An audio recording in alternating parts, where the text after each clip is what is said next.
Yeah, well, everyone always feels good in pre-season. Obviously, we've got the real stuff starts in a couple of weeks and got another little run at it again on Sunday against Collingwood. But so far, pre-season's been pretty good, and hopefully we can just take that form into round one. But obviously, there's got to be some little tweaks and things we need to work on and keep on going, and we want to improve each week. So.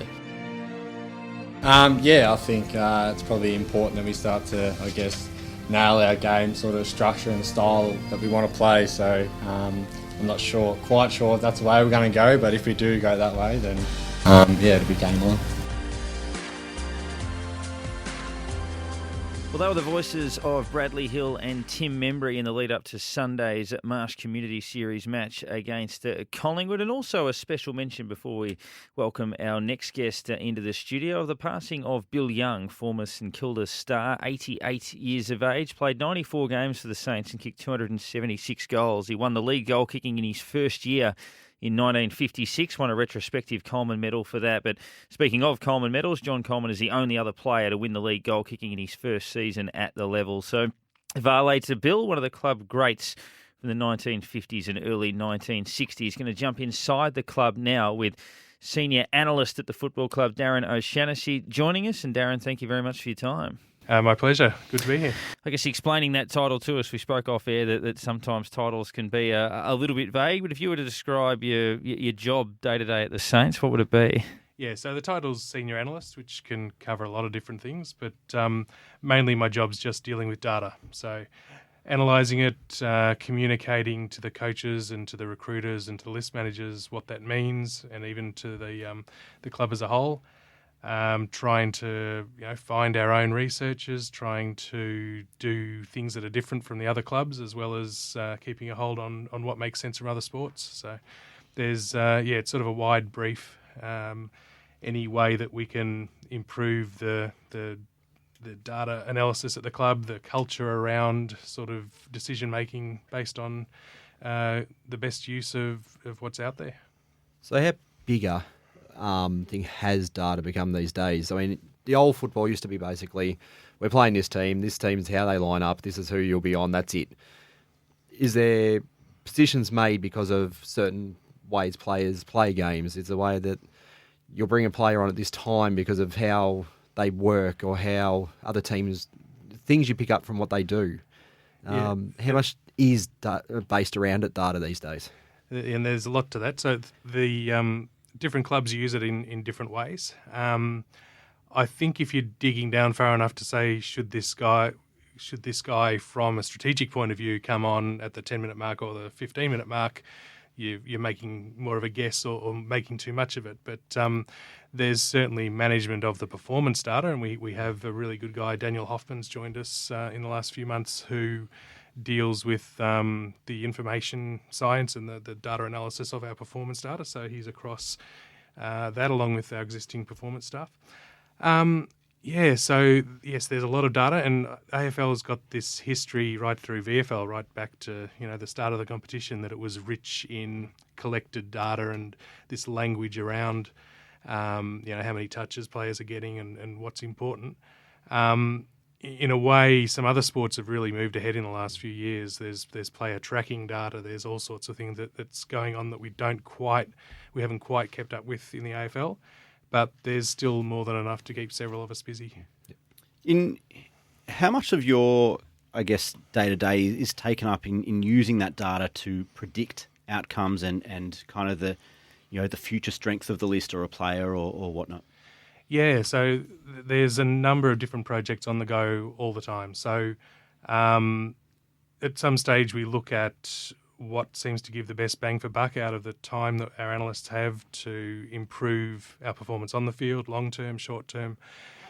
In terms of list management projects, we go back over past successful teams, see what was common about their list profiles, their demographics, where their strengths were. We've got ongoing projects. We've got a PhD student who's looking at past recruiting strategies and who seems to have been over or undervalued based on their statistics in different junior competitions. We look at obviously every player in the competition as well. So our pro scout Steve Lenny, who you've had on the podcast, he is still the pro scout and looks at evaluates the players in different ways, and we feed into that. And then there's game day strategy, monitoring what's going on live. So what seems to be costing us today, or where are we getting our lead from, or our deficit? Hopefully not too much of a deficit. So from week to week, there's probably 5 of those projects going on, and new ones coming on all the time as our staff come up with ideas. How tricky is it to assess what data is actually relevant and what isn't? Sometimes you could have data that's can be almost erroneous or something along those. Yeah, that's right. Is that part of the challenge where you're almost looking at it saying, well, is this an outlier? Is this common? Should we be paying attention to that? Is everyone else paying attention to this?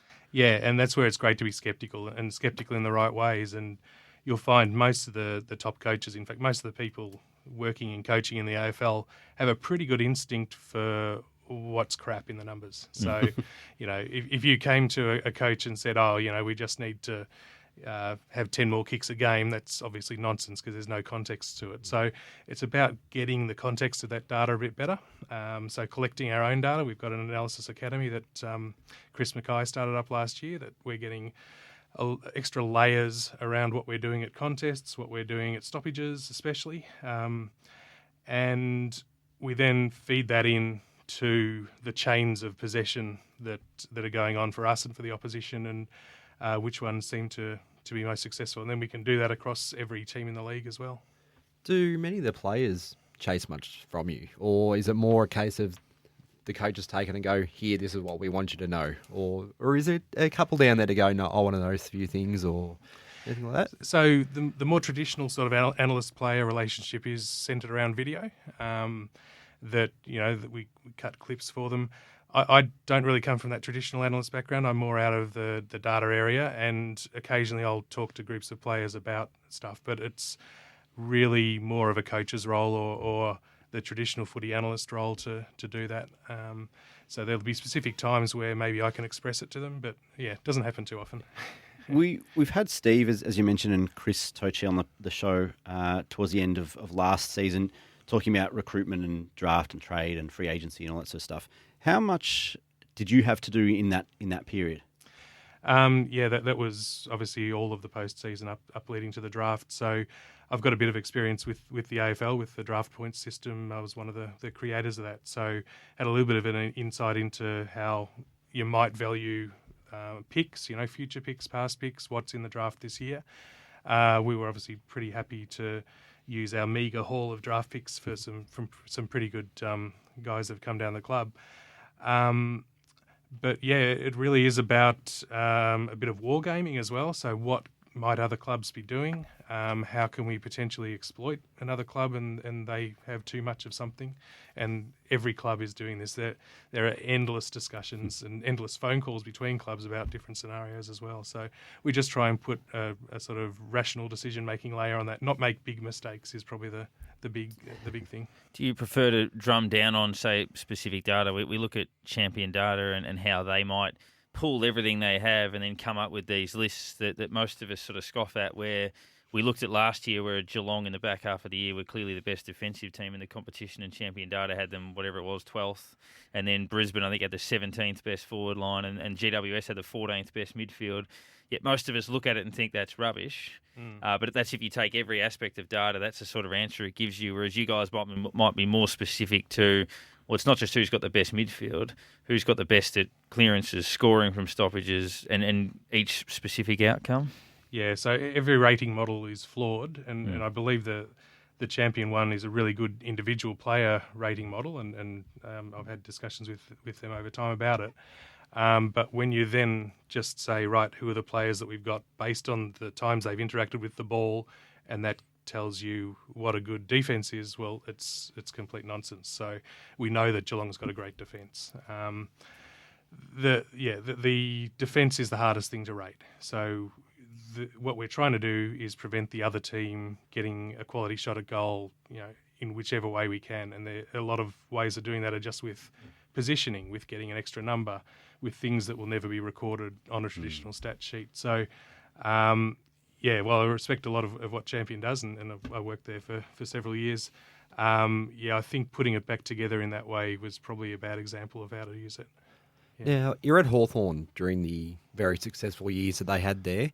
Without going into it too deeply or anything like that, what's something that just jumped out at you while you're at the club and looking at going, this is where they're way ahead, or this is something they struggle with but are able to basically make up for it somewhere else, or what's something that really jumped out? Yeah, so there's a couple of things. The first one, I grew up a St Kilda supporter, so Welcome back. Knowing that sort of culture of a St Kilda supporter, that you have a loss and you sort of go into a bit of a spiral, that's, it's just another one of those, maybe we'll get another win in a few weeks.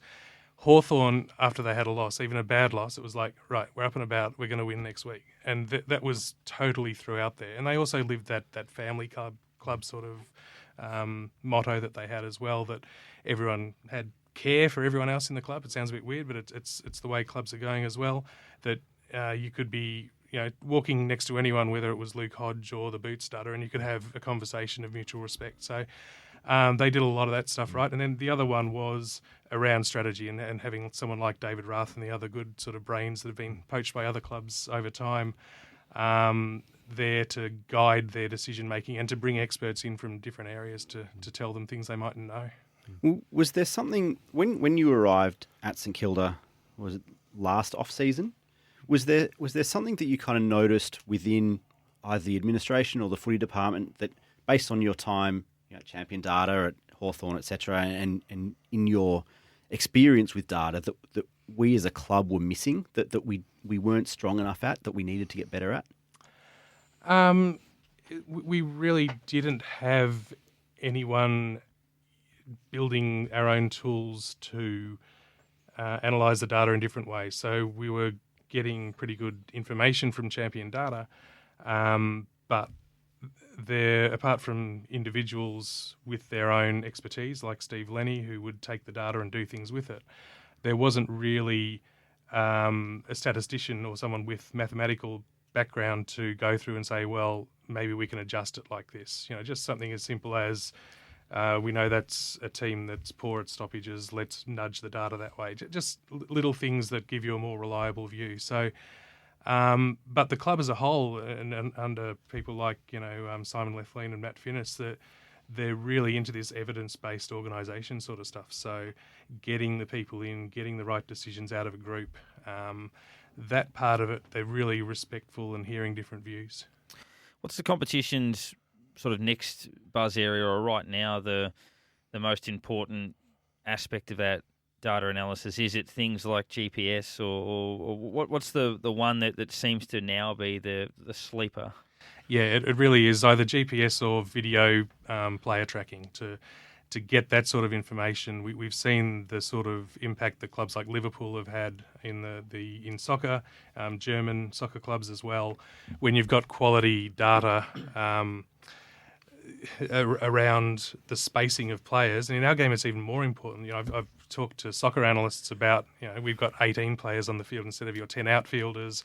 We can have passes in the air, we can have passes that you can't mark, and the level of complexity is just enormous. And so we're using, a lot of the time is just watching vision and saying, right, let's have an argument about where this guy should have been out of the 18 that are playing a full team defence, or out of the 13 that are behind the ball.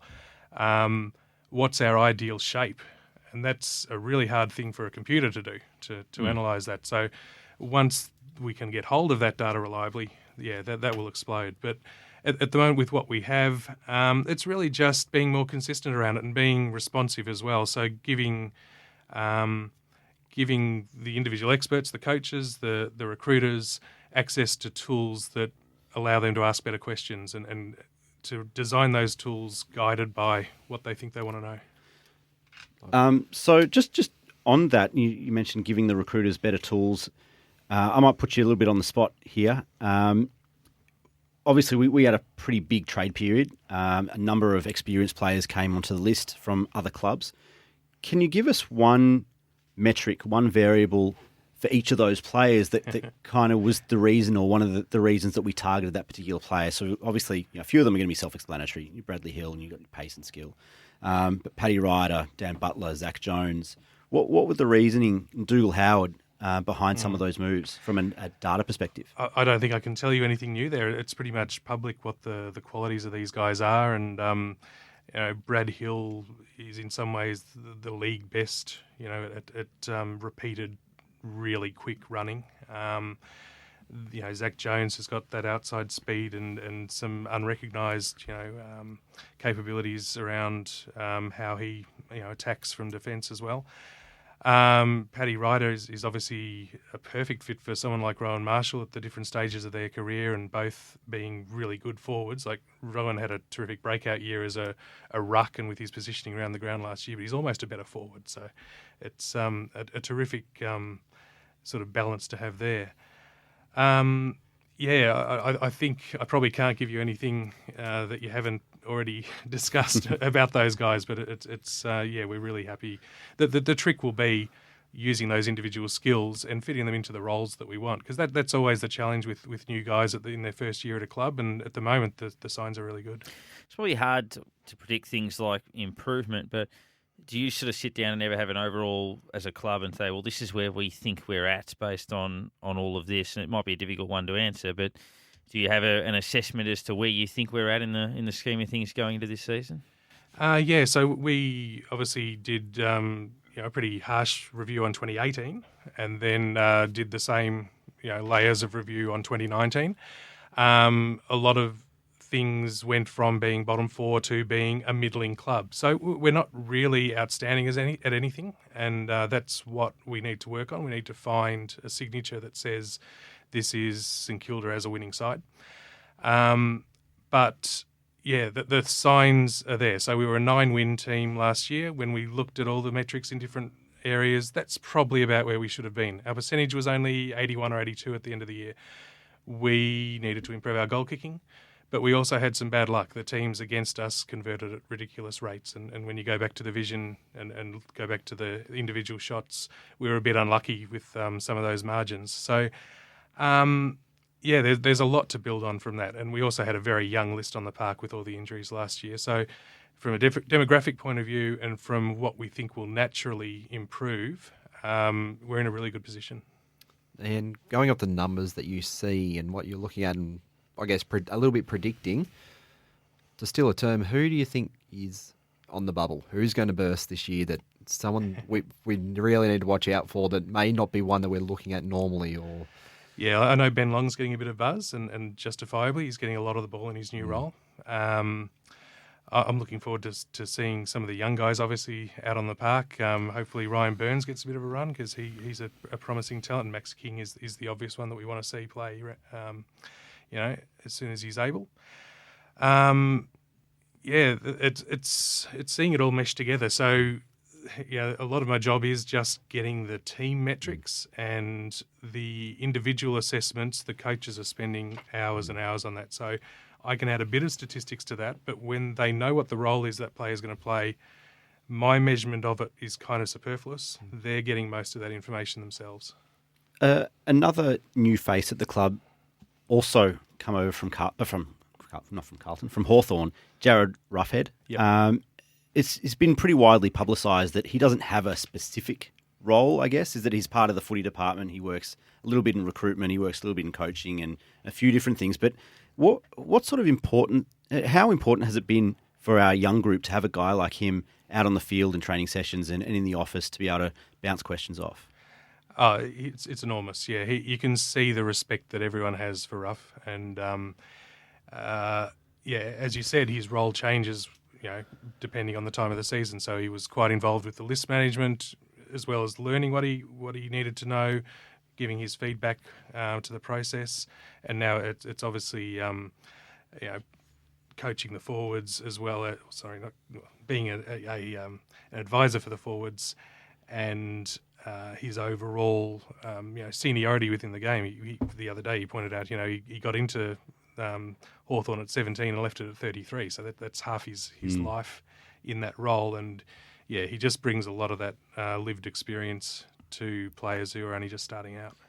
Final one from me. Does that sort of those that are in charge of those areas, does that always win, or will sometimes there be that conflict like there is in most departments where the coach will want something. And I guess the example I give is doing a bit of work with Terry Wallace. He spoke about when he first arrived at Richmond that the physical team or the medical team would have their certain metrics that they went by, and he was in the middle of a drill and he heard a whistle blow, and all of a sudden the players walked off the ground in the middle of a drill, and he was looking around going, what's happening there? And it was actually the medical staff that blew the whistle and said, that's it, that's the allocated minutes for the week. And he couldn't believe it, and he was tearing shreds off them saying, well, if I want to keep training, we're going to keep training. Is there ever that sort of pushback where the fitness staff will say, he's probably done enough, and the coach will say, well, no, he hasn't, not yet? That's been one of the really positive aspects that I've seen at St Kilda. It's a pretty experienced high-performance group there. And they're in constant conversation with the coaches, with Brett Ratton and the other coaches about, here's the load that this player needs this week, here's what we're going to try and do in training, here's maybe the extra that he needs to do. And I haven't seen a single argument about it, which maybe that's not a good sign. But no, that they're really they're tracking quite well what needs to be done. And we got a wooden table in here. I'll just touch wood. The injury list at the moment says nil. That's unheard of. I haven't seen that in a very long time. No, not for us anyway. Yeah. Well, Darren, thank you very much for stopping by and giving us some of those insights. It's a massive year. Good luck for you and the team. We certainly hope that the numbers keep tracking the right way. Thank you. Thanks, Darren.